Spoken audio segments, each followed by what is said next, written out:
Sunday now is the deadline for negotiators to reach a Brexit trade deal. UK Cabinet Office Minister Michael Gove tells lawmakers at the moment, I think regrettably, the chances are more likely that we won't secure an agreement, less than 50%. Meantime, the UK is announcing it will extend its furlough program until April for 2021. Joining us now from Brussels is Bloomberg's Maria Tadeo.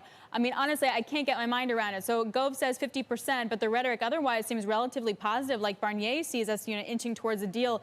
Where are we in reality, and where are the sticking points?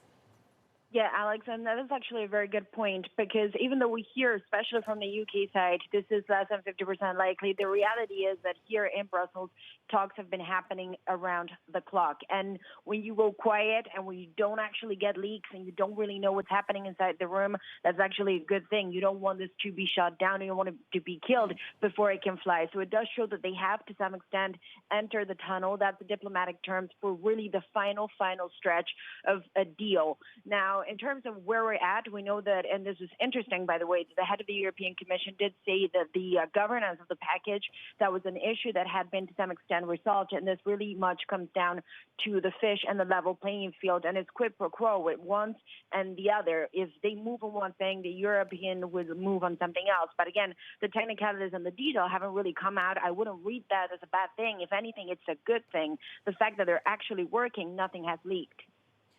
Fair enough. Fair point. Maria, I'm wondering, the fisheries seems to be the sticking point. It seems like there has been some movement towards a transition period, towards the access, et cetera. Can we get a deal with something kind of mushy on fisheries?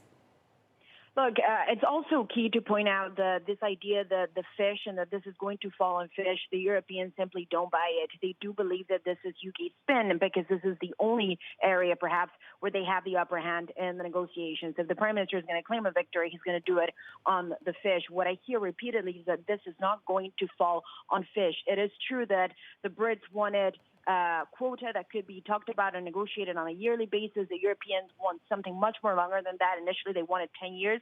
That could move to an area of compromise too, but this is not just about the fish. That's not really how it feels very much on the ground. It's still the idea of the level playing field and that equal ground when it comes to the future trade and what kind of access you want into the single market. And that will also mean what type of access the Europeans get into the fishing waters.